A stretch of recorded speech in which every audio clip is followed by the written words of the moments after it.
Saludos, buenos días, Morona, Santiago, Ecuador y el mundo. Estamos aquí en esta comunidad hermosa de Uyuns, especialmente una asociación llamada Tsucangá. Nuestro gran líder, nuestro hermano Marco, nos ha invitado cordialmente a esta página Podeshuar, la voz de la selva. Y de casualidad nos encontramos con esta prestigiosa presencia. Con quien tenemos el gusto, mi estimada compañera y hermana de las nacionalidades. Bueno, buenas tardes. Mi nombre es Nema Grefa. Yo soy la vicepresidenta de Confeñay. Tenemos 11 nacionalidades, 23 organizaciones. Estoy visitando, gracias a la comunidad Asociación Tsucangá, que ha invitado a Confeñay, y por eso estoy visitando a las comunidades.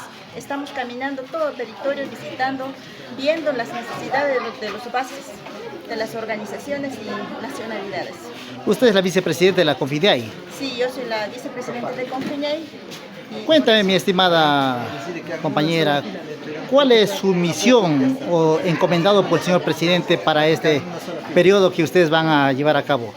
Bueno, yo como vicepresidente queremos trabajar conjuntamente con los bases, visitando, viendo la realidad y las necesidades de cada una de las nacionalidades, porque nosotros como Consejo de Gobierno ese es el objetivo y queremos trabajar conjuntamente en la unidad.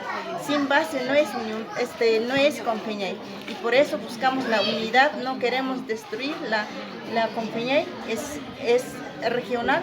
Ese es nuestro objetivo, trabajar desde la base con los emprendimientos, con las mujeres que están con ese emprendimiento, a los jóvenes, fortaleciendo en la cultura, en educación, en salud.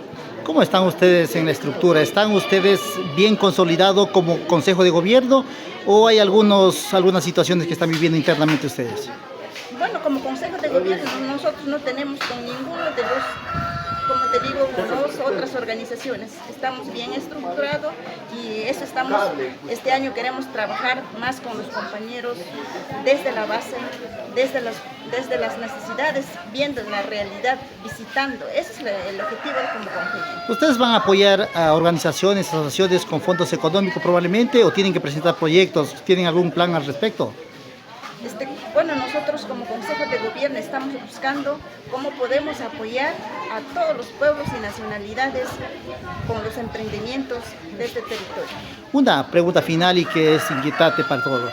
El señor presidente de la Confeñay ha extendido una carta aval para el señor Nanquisán para ser partícipe de la Amazonía, que es este gran ministerio. ¿Cuál es su opinión al respecto, mi estimada señora vicepresidenta? No puedo pronunciar. ¿No tiene autorización para pronunciarse usted? No puedo pronunciar. ¿Por qué no puede pronunciarse al respecto? No tengo conocimiento. ¿No tiene conocimiento usted que se extendió una carta aval? No puedo Es algo pronunciar. insólito. Estamos para la página Podeshuar de la provincia de Morona, Santiago, y tenemos derecho a saber su opinión. Usted es la vicepresidenta de la Confeñay. Por eso digo, no puedo opinar, no puedo decir. Porque Wow. No. Es increíble. De todas maneras, en todo caso, un saludo para la provincia de Morona, Santiago y la nacionalidad Shuar, por favor. Gracias. Bueno, quiero saludar a todos los que están aquí, hermosa tierra de Morona, Santiago, Logroña. Estoy visitando, ahorita voy a ir a Logroña a visitar a los hermanos que están igual están en aniversario, los jóvenes deportistas, voy a visitar y que tengan una linda tarde, que disfrutan sus aniversarios y eso nomás. Muchas gracias. Muchas gracias. Esas fueron las palabras de la señora vicepresidenta de la Confeñay. Hoy nos ha sorprendido con muchas cosas. Muchas gracias. Buenas tardes.